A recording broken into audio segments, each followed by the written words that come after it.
fear is extraordinarily contagious. And we saw that in September of 2008 like we've never seen it before in financial markets.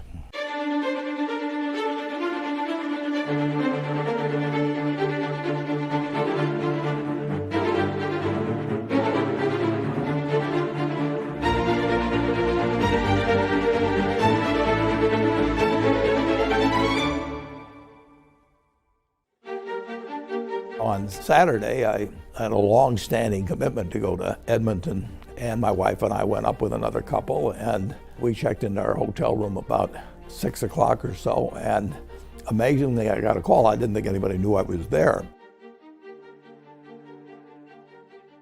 I said, I'm going to this performance with another couple. Send me a fax, describe exactly what you want, and tell me how much you will pay.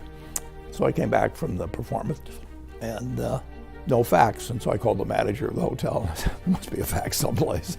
And he said, no, there's no fax. And I couldn't figure that out. Well, they called me on a cell phone, which I didn't, I had a little flip phone, which I still have, and it was beyond my technical comprehension to figure out if that's what they'd done, because actually they said they'd send a fax. And the following summer, I was arriving in Sun Valley with my daughter, and she said, there's a message on your phone. I said, I don't know how to bring it up, and so she brought it up for me. And of course, it was a message from that Saturday night saying, call us and do this or that. So it's a little bit late. So you don't think the message would have changed? No, I could not make a commitment like that.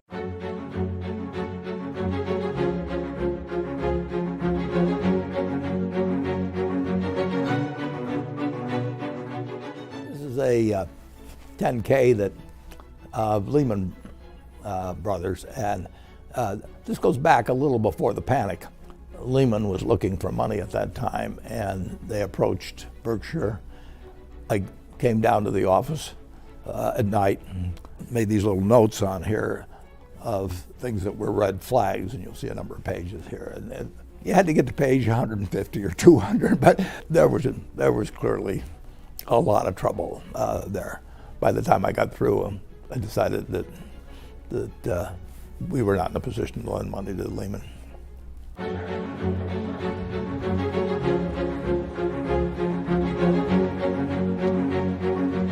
are you feeling? How do you think?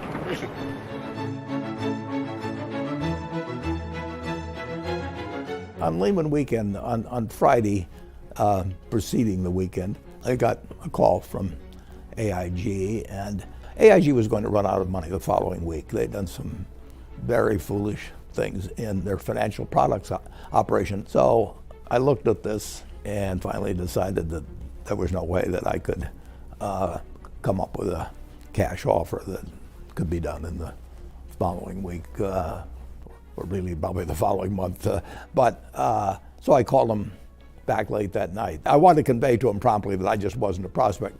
I came back on Sunday.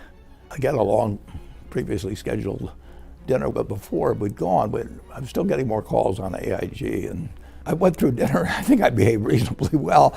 I was still wondering what was going on, obviously, with AIG in New York, but there was nothing to be done. AIG was just going to run out of money, big time, in the next day or two, and Lehman was going to go under unless something was happening that I didn't know about.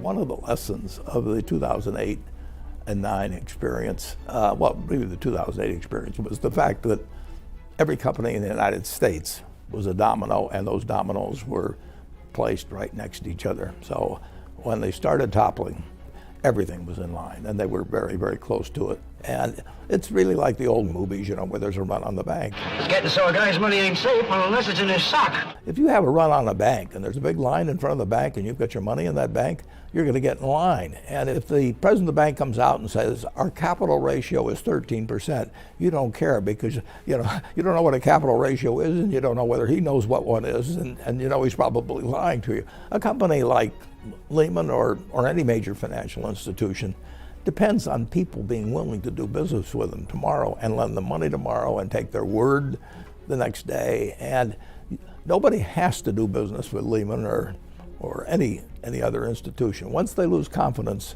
it's all over.